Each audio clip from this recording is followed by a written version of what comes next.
Oi, pessoal. Bom, vamos lá, nossa aula então de doenças inflamatórias intestinais, em consideração como um diagnóstico diferencial sempre numa pesquisa de diarreia crônica, tá?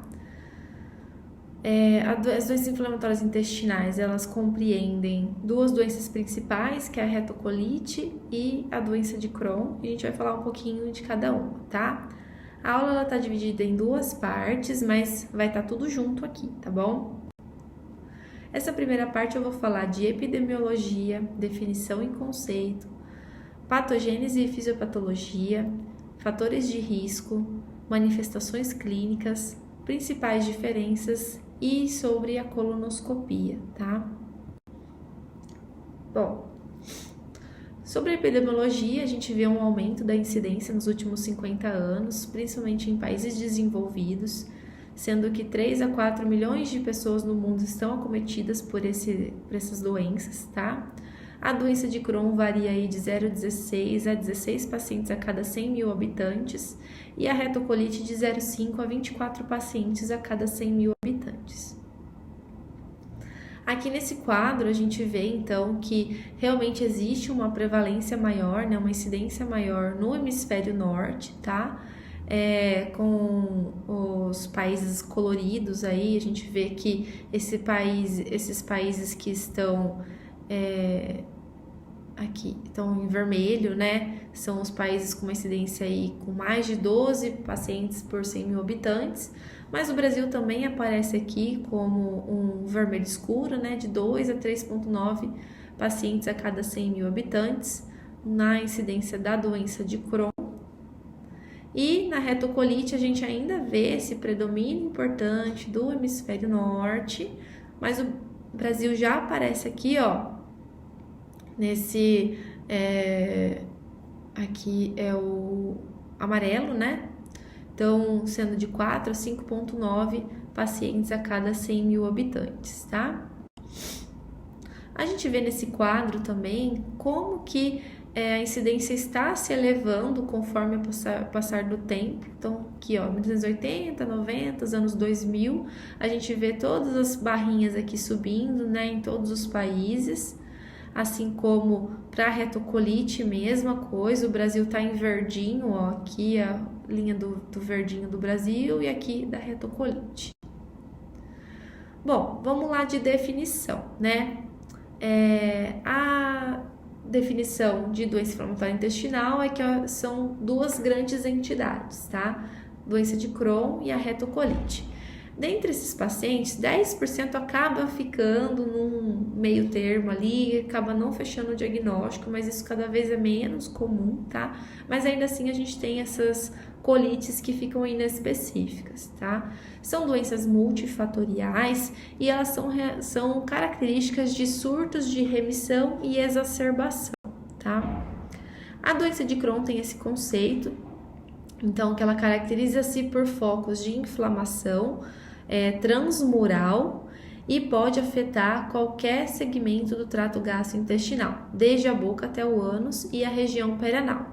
Então, essa inflamação transmural quer dizer que essa inflamação ela não fica só superficial na mucosa, ela é profunda, ela acomete todas as camadas da mucosa até muscular da mucosa e serosa, certo? Então, fazendo ulcerações muito profundas, tá? E isso pode levar à formação de fístulas, que é um pertuito entre um órgão e outro, né? Por exemplo, uma fístula enterocutânea, né? Então, uma inflamação que veio do intestino e é tão profunda que vai fazer um canal até a pele, tá? Estenoses, que são anéis fibróticos ou inflamatórios no trato gastrointestinal, e os abscessos, que são formações de pus em planos profundos, tá? A retocolite, menos do que a doença de Crohn, causa uma inflamação limitada à mucosa e não apresenta essa alteração nos outros segmentos intestinais. A doença de Crohn a gente fala que é uma doença da boca ao ânus, né? E a retocolite, como o próprio nome diz, ela está restrita ao reto e cólon, tá? A patogênese, ela compreende, então, todos esses fatores associados e codependentes. Então, o espossoma, que é o ambiente que a gente está exposto, né, atua sobre o epigenoma, que é a aplicação da nossa genética, né, qual que é a função dos nossos genes, qual que é a atividade que eles têm na nossa saúde, associada à nossa resposta imunológica, ao imunoma, e ao nosso microbioma. Então, toda essa população de germes que mora dentro de nós também vai influenciar em desencadear a doença inflamatória intestinal. A fisiopatologia, então, compreende uma predisposição genética, uma resposta imunológica desregulada, gerando, então, inflamação. Aqui nesse quadro, a gente vê que, então, aqui é a luz do intestino. Então, a gente vê que aqui a gente tem a microbiota, tem patógenos, né? Tem toda essa meio externo que entra em contato com o nosso meio interno, tá? E aí, nossas células do intestino estão sempre aqui no combate, né? Com esses agentes externos que são agressores, só que eles têm mecanismos, né, de proteção, como a camada de muco e tudo mais. Em algum momento há essa desregulação dessa proteção. Isso vai estimular nossas células a produzirem aí marcadores inflamatórios, né, citocinas, como por exemplo vai ativar as células dendríticas, os macrófagos, a produzir, por exemplo, interleucinas, fator de necrose tumoral, né, o TNF, tá? E isso tudo vai gerar uma inflamação e por isso que a gente tem, então, o desenvolvimento dessas doenças, tá? Os fatores genéticos, então, foram estudados mais de 160 genes relacionados à doença inflamatória intestinal. E eu posso destacar aqui que na doença de Crohn, um que foi bastante estudado foi o NOD2 e o CARD15, e na retocolite os alelos HLA. Quanto ao ambiente, a gente sabe que existem aí os gatilhos, né, os triggers, que vão ser fatores definidores, né, de desenvolver essa doença em algum momento, e também atuam na modulação da doença. A teoria da higiene diz que com o passar dos anos, né, com a revolução industrial, a urbanização da sociedade, né, como um todo, alterou os nossos hábitos de vida, né, desde questão de alimentação, né? Isso cada vez mais muda e cada vez mais alimentos industrializados, além de que esses ambientes urbanos foram se tornando cada vez mais limpos, né? A partir do momento que a gente entendeu que a higiene era importante para a saúde, né? Só que a falta da nossa exposição aos germes, do nosso sistema imunológico, ele ser, assim, no dia a dia, ele ser estimulado, né, a fazer esses caminhos imunológicos no nosso metabolismo, acaba que quando a gente entra em contato com alguma coisa, o sistema imunológico ele reage de forma exacerbada. Essa é a ideia da teoria da higiene, tá? Isso é uma coisa que, assim, ela é muito usada para explicar as doenças autoimunes, né? Mas ela ainda fica nesse âmbito de teoria porque ainda não há como provar isso, tá?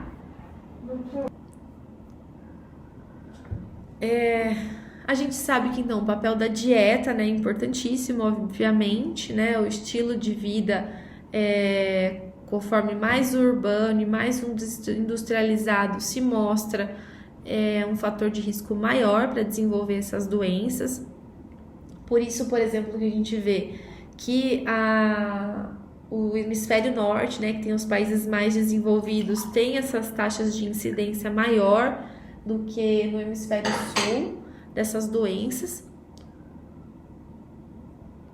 O tabagismo aparentemente ele tem algum fator de proteção na retocolite, vejam bem, proteção, né? Lógico que a gente não vai estimular nenhum paciente a ser tabagista, mas a gente vê sim uma diminuição da atividade na doença em pacientes tabagistas, tá? E claro, a microbiota, ela é importantíssima, né,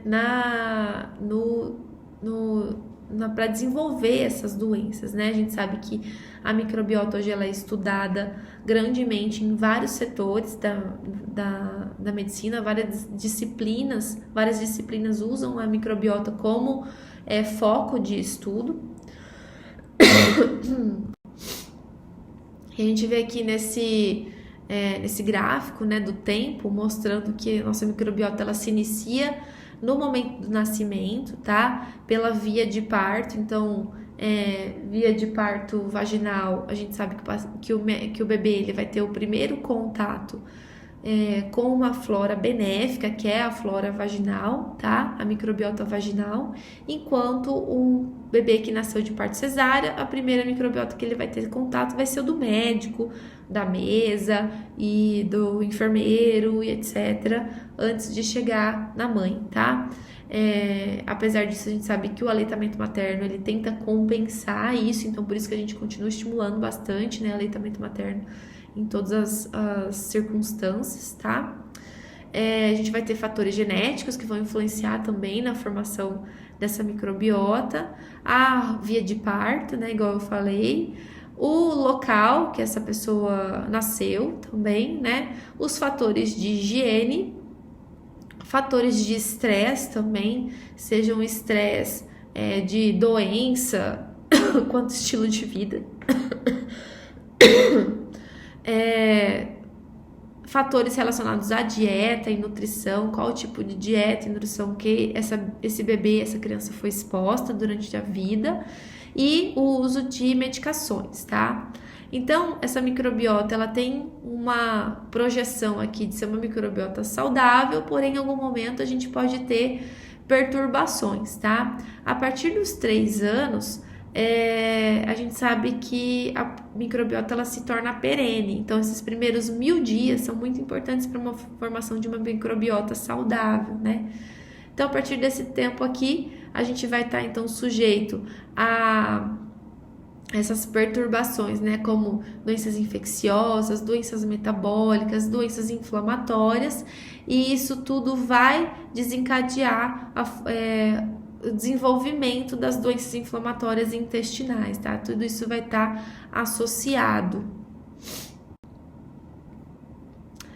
A fisiopatologia da retocolite, então a gente sabe que acomete mucosa, né? Então ela é restrita à mucosa e ela acomete reto e cólon, ou seja, né, essa parte do intestino aqui do cólon, não faz doença em doer o gado, tá? Isso é muito importante, por isso que chama retocolite, tá?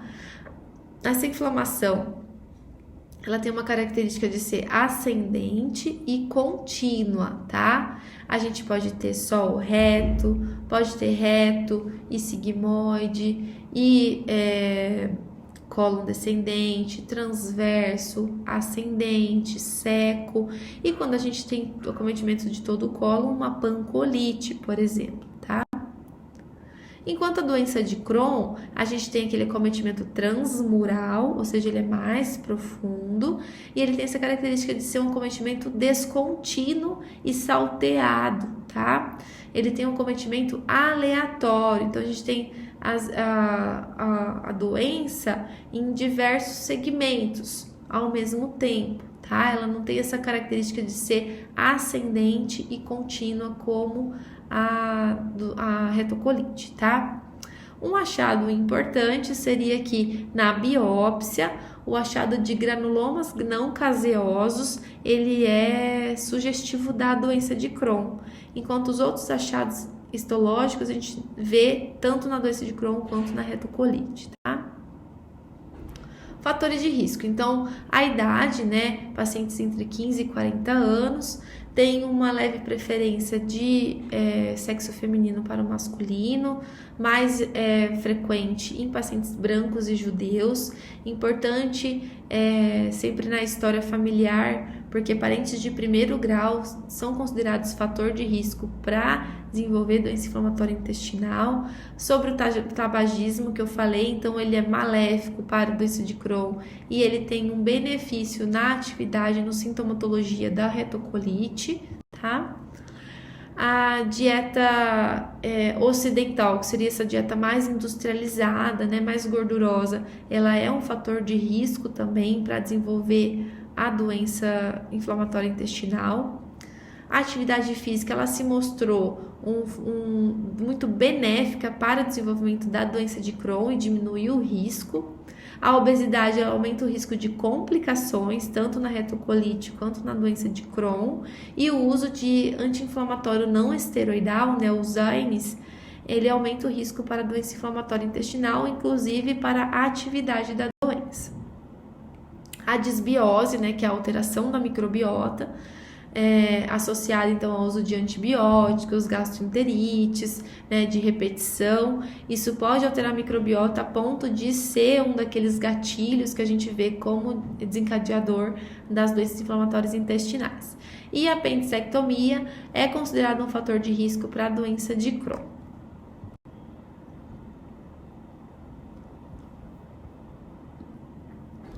Nós temos aqui algumas manifestações clínicas, então, das doenças inflamatórias intestinais como um todo, tá? As duas entidades entram aqui. Então, sintomas gastrointestinais. Diarreia crônica, né? Ou seja, mais do que 28 dias, né? Então, aquela diarreia que se tornou aí aguda até 14 dias, persistente entre 14 e 28 dias, e mais do que 28 dias, então 4 semanas, né, que a gente fala que é uma diarreia crônica. É uma diarreia invasiva com produtos patológicos como sangue e muco nas fezes, tá? Pode ter também tenesmo, que é aquela vontade, né, de evacuar, uma evacuação incompleta. Urgência e incontinência fecal. Dor abdominal é um sintoma bem importante, esses pacientes sempre vão reclamar desse sintoma. E náusea e vômitos, né? Além de outros sintomas inespecíficos, como fadiga. Fadiga é um sintoma bem importante relacionado a doenças autoimunes em geral, mas doença inflamatória intestinal é um fator que eles sempre reclamam. E realmente a gente vê que há uma queda da qualidade de vida nesse contexto, né? Do paciente que tem fadiga. A perda de peso é um outro fator importante, né? Já que o paciente ele não está conseguindo muitas vezes ter uma absorção adequada dos alimentos. Febre, né? Como um quadro inflamatório crônico, também pode apresentar febre. Desnutrição, né? Também pela mesma ideia do perda de peso e atraso no crescimento, principalmente quando o acometimento em pacientes muito jovens, tá?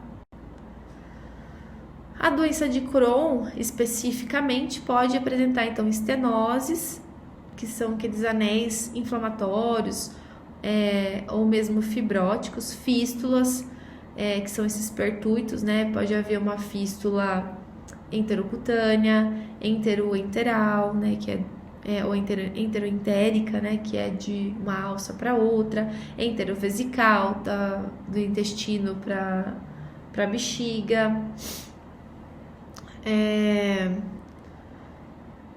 Pro vagina, retovaginal, por exemplo, também pode haver. Então, assim, essas fístulas, elas podem acontecer em qualquer segmento, tá?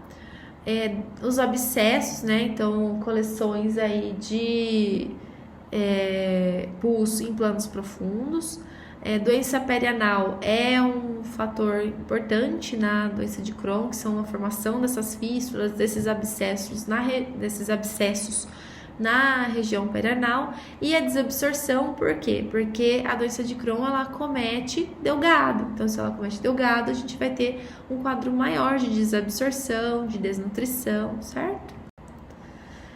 E não bastasse ser uma doença de trato gastrointestinal, né? A gente tem também manifestações extraintestinais. Então, a doença, ela vem acompanhada de outras doenças também, tá?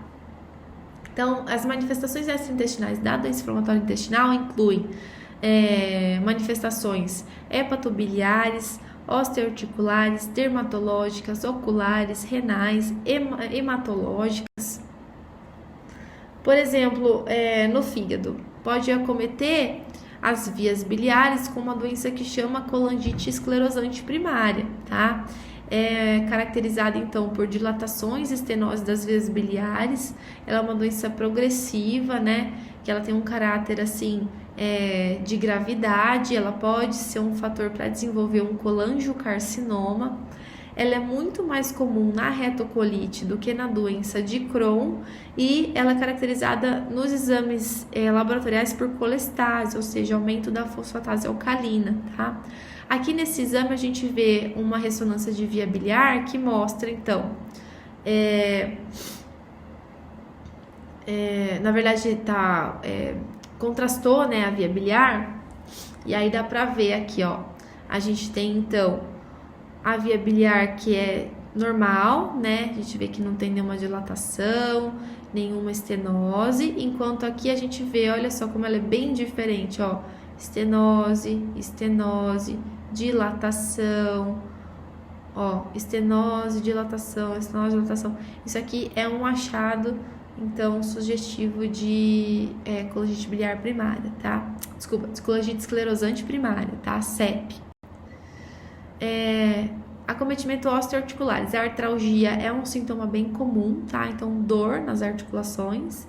A artrite periférica, então, com calor, rubor, né? Um sinal de artrite mesmo, está associado à atividade da doença inflamatória intestinal.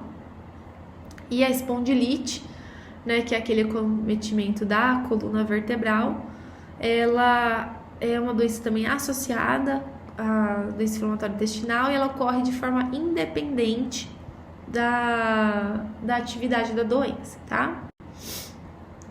Dermatológicas, então a gente tem o eritema nodoso, que é característico então de aparecer quando a gente tem atividade da doença, o pioderma gangrenoso, que ele aparece independente da doença, e o Crohn metastático, que seria o tecido de inflamação que a gente vê no intestino, com o aparecimento dos granulomas na histologia, em outros tecidos, como na pele e tudo mais, tá?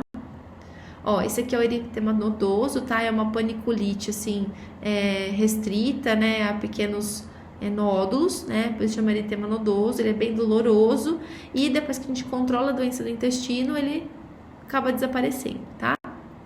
O pioderma gangrenoso, a gente vê que é uma doença bem mais grave. Nesses casos, a gente sempre tem que ter o segmento do dermatologista junto com a gente, tá?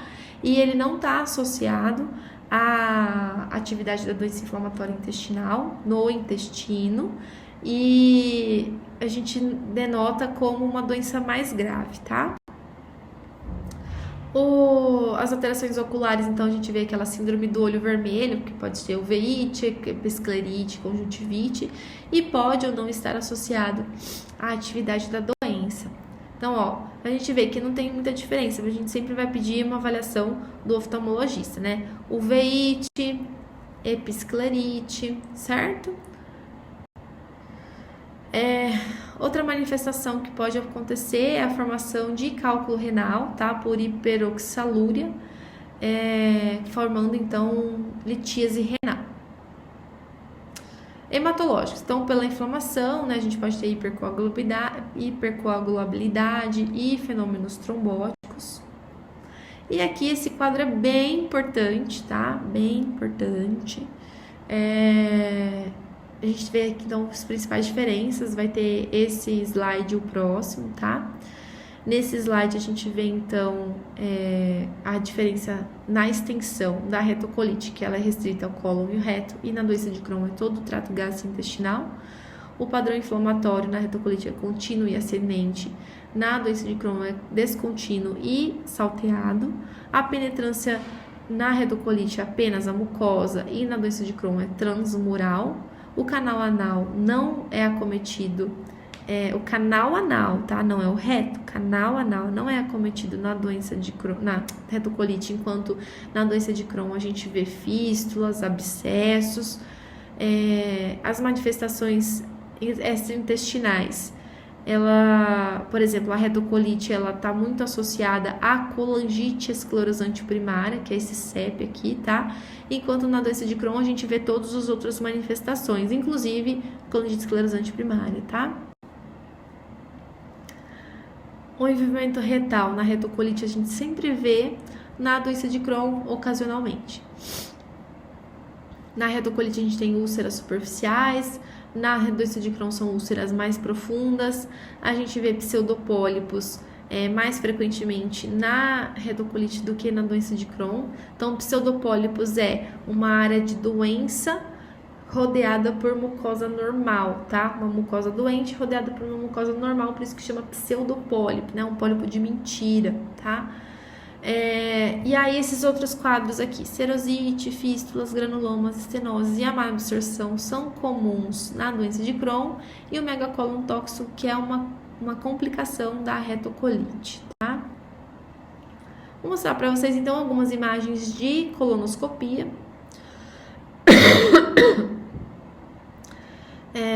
Essa imagem aqui, então a gente vê o cólon, né, do paciente, a gente vê que aqui a gente tem uma mucosa relativamente normal, e aqui a gente vê úlcera bem importante, bem profunda, bem inflamada, bem friável, né, caracterizando então que é um acometimento descontínuo. E a gente vê aqui também que essa parede aqui do intestino, ela não insuflou corretamente, o que pode demonstrar, então, que é uma fibrose, por exemplo, né? Aqui é a válvula iliocecal, tá? Então, o ilho chegando no seco, a gente vê que tem uma válvula super deformada, muito inflamada, com úlcera, com saída de secreção purulenta, tá? Então, assim, uma válvula bem doente, caracterizando também doença de Crohn, né? Na retocolite, a gente vê esse acometimento aqui contínuo, né?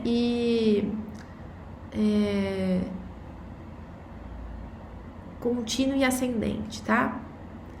Então, vamos ver o videozinho, ó.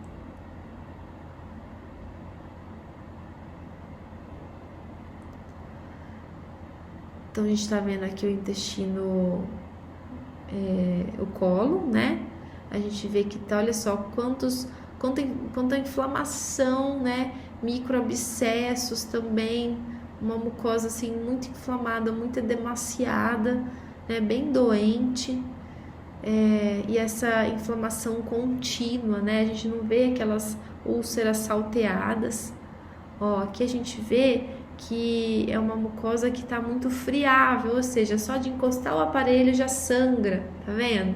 Tá muito doente, muito inflamada, cheia de microabscessos, né? Esses pontinhos branquinhos, a gente vê que são microabscessos, tá? Aqui a gente tem uma classificação da retocolite, eu vou falar um pouquinho mais disso mais pra frente, tá? Mas só para vocês verem que a gente tem um acometimento um pouco mais leve, uma hiperemia, né? Um eritema, um pouquinho de perda da trama vascular. Aqui a gente vê um eritema mais importante, não dá para ver mais a trama vascular, tem uma friabilidade, tem erosões, e aqui, lógico, uma doença muito mais importante, né, com sangramento espontâneo e tudo mais. Aqui, esse vídeo, ele mostra a diferença entre a doença de Crohn e a retocolite, né, comparando as duas colonoscopias. Então, a gente vê que o ilho terminal do paciente que já tá doente, né, já tá inflamado, já tem uma úlcera aqui, ó, o médico está fazendo uma biópsia, ó, colocou a pinça, puxou para fazer a biópsia, e aqui a gente tem o ilho que estava normal, agora a gente já tá no cólon, né, então aqui a gente vê, nos dois casos, a gente tem uma pancolite, só que a gente vê que a característica aqui da doença de Crohn, ela realmente é mais descontínua e salteada, enquanto na doença de Crohn, né, mais descontínua e salteada, enquanto na retocolite ela é mais contínua, né, e ela é ascendente. A gente não vê que é ascendente porque a gente tá lá do fim do intestino, fim, começo, né, a colonoscopia ela é o contrário, né, a gente vai do fim pro começo. Então, a gente tá vendo aqui que tem esse acometimento contínuo, né? Aqui na doença de Crohn, então tem essas úlceras salteadas, o médico tá fazendo aqui várias biópsias, né? Isso é bem importante, a biópsia pra gente ver quais as características histológicas dessa doença. Aqui, ó, então no Crohn, várias úlceras salteadas, e aqui na retocolite a gente vê um acometimento contínuo, tá? A gente não vê essas lesões separadas umas das outras, né?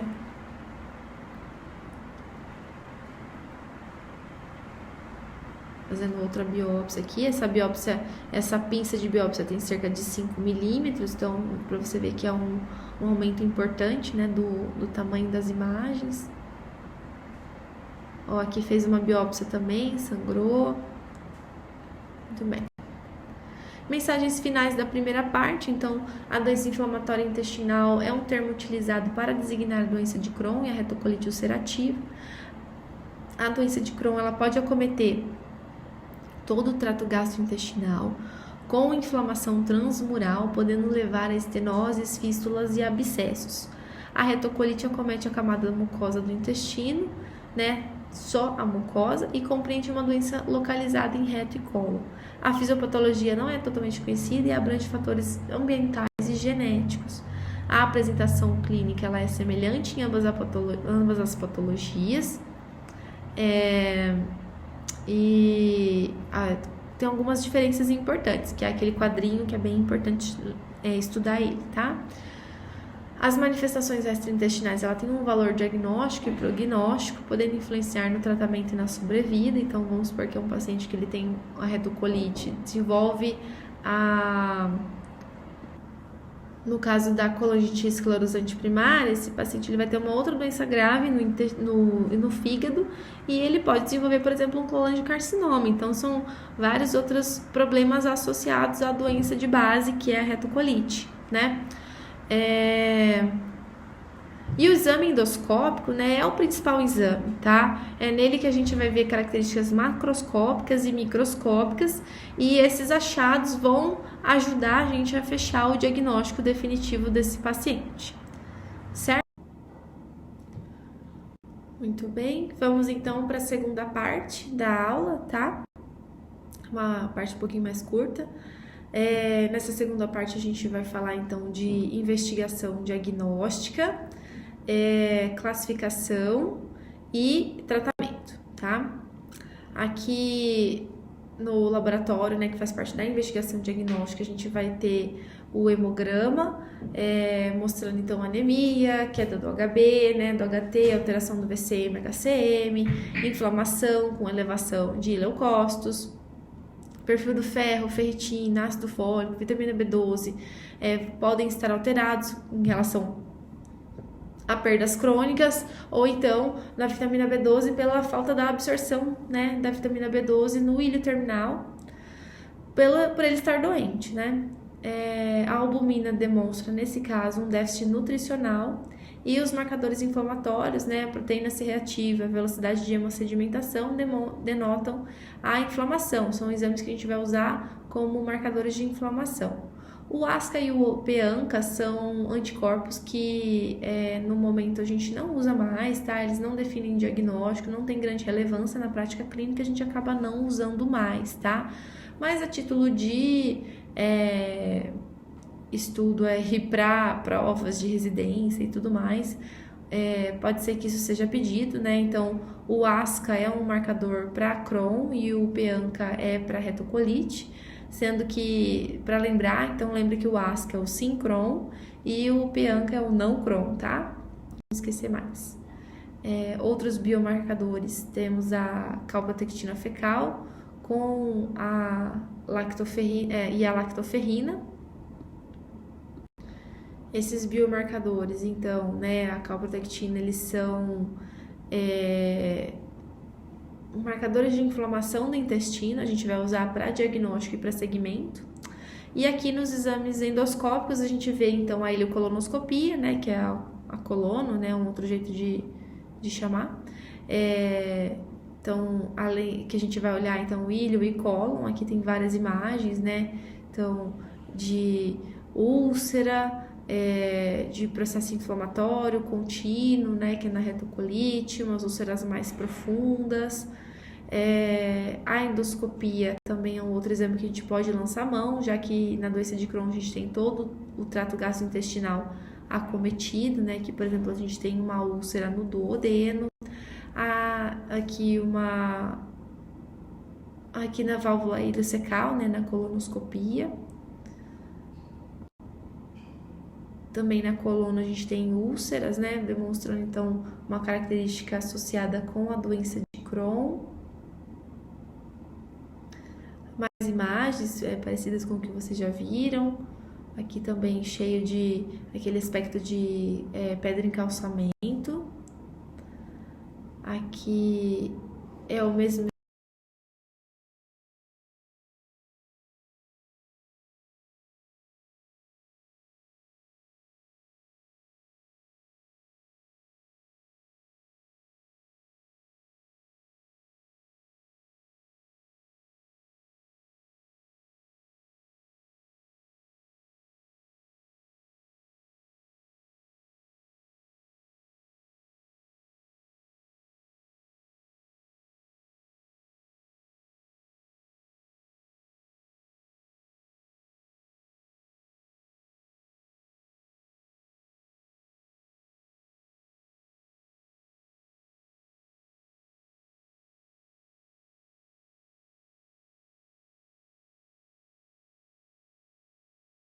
o vídeo que a gente já viu na aula passada, aquelas alterações, né, que a gente vê, então, conforme o grau de acometimento da retocolite, né, de um acometimento um pouco mais superficial e leve para um acometimento mais grave.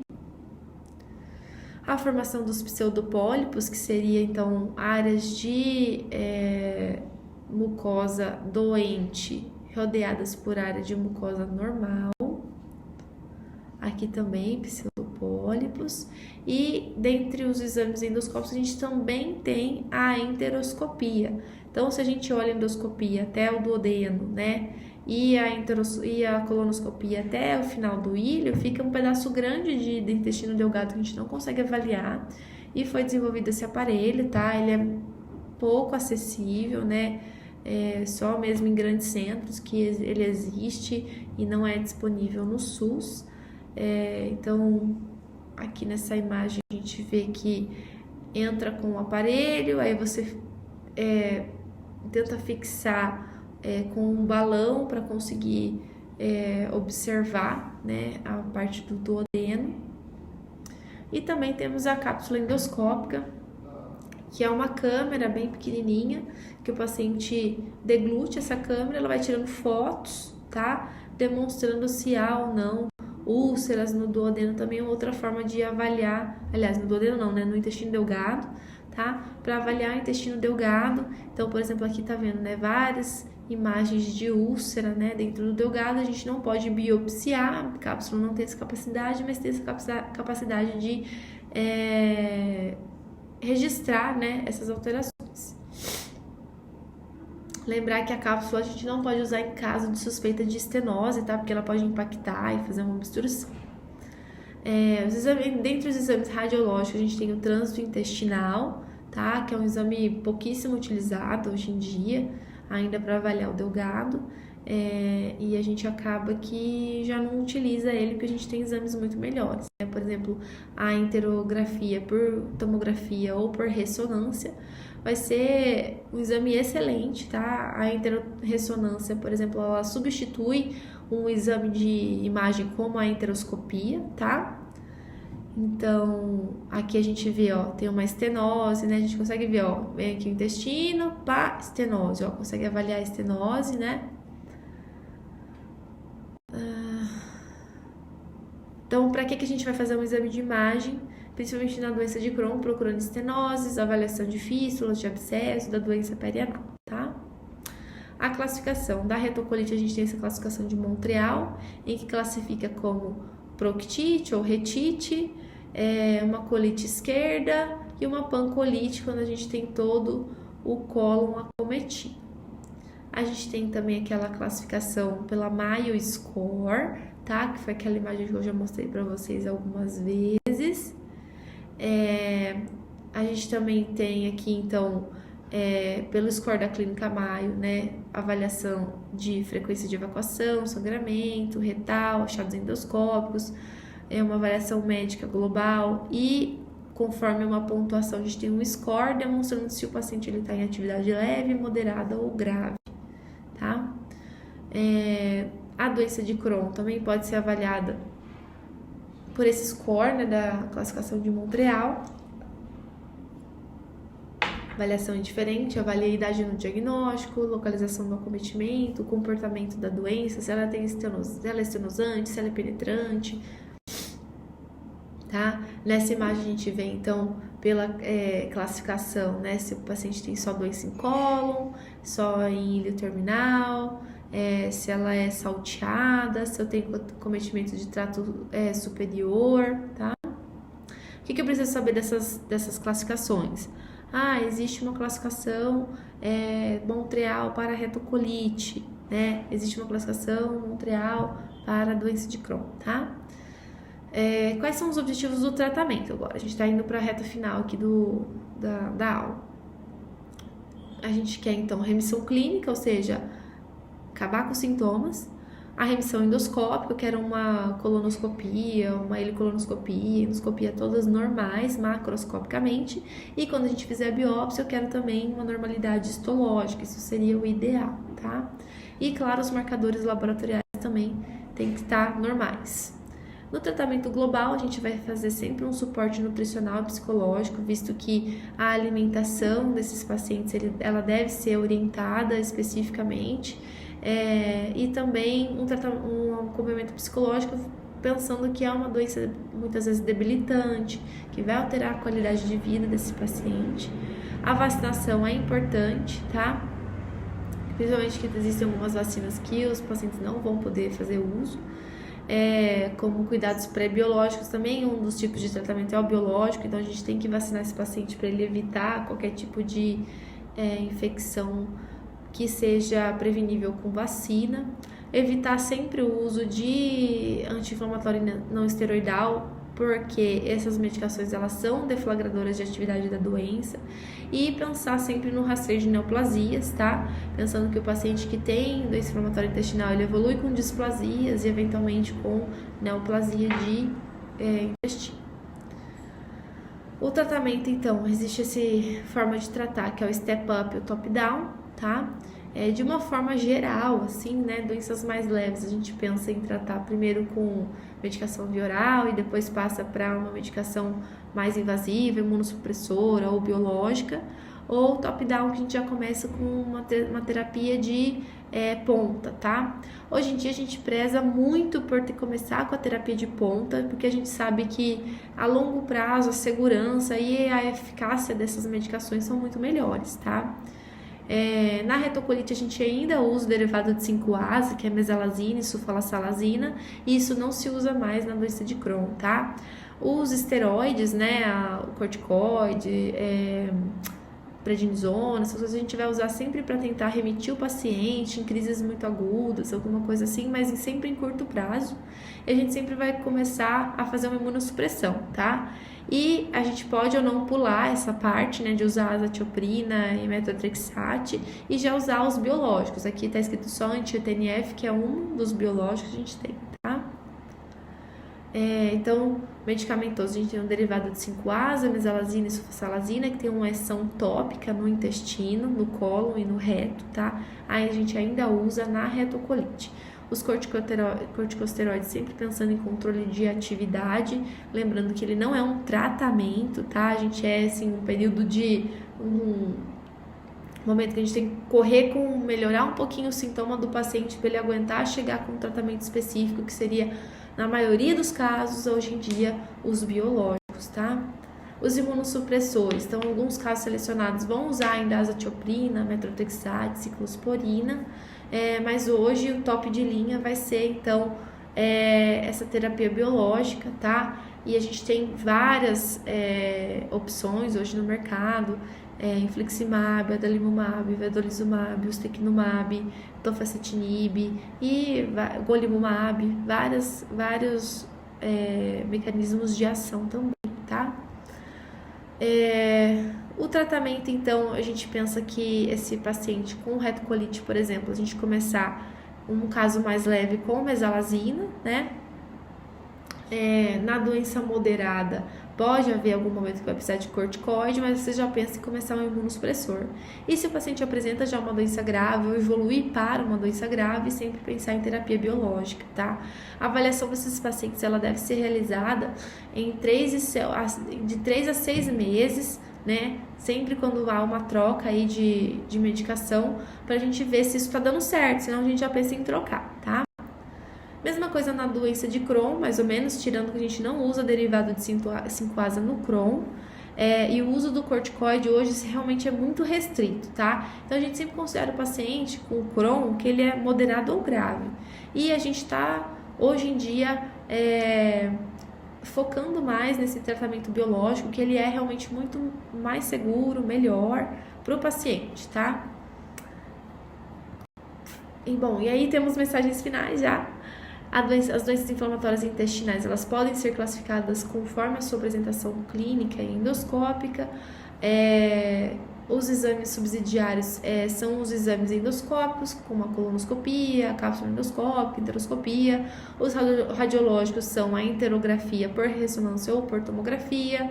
Os laboratoriais, hemograma, calprotectina fecal, perfil do ferro, proteína C reativa, aquela lista que eu tinha colocado. O objetivo do tratamento é a remissão clínica, endoscópica, bioquímica e histológica. E o tratamento inclui aí diversas classes de medicações com o objetivo de induzir a supressão da doença e a sua manutenção, beleza? Manter o paciente aí com qualidade de vida sempre, tá? Então é isso, gente. Obrigada, por favor, enviem as dúvidas que vocês tiverem, eu tô à disposição, tá bom? Até mais!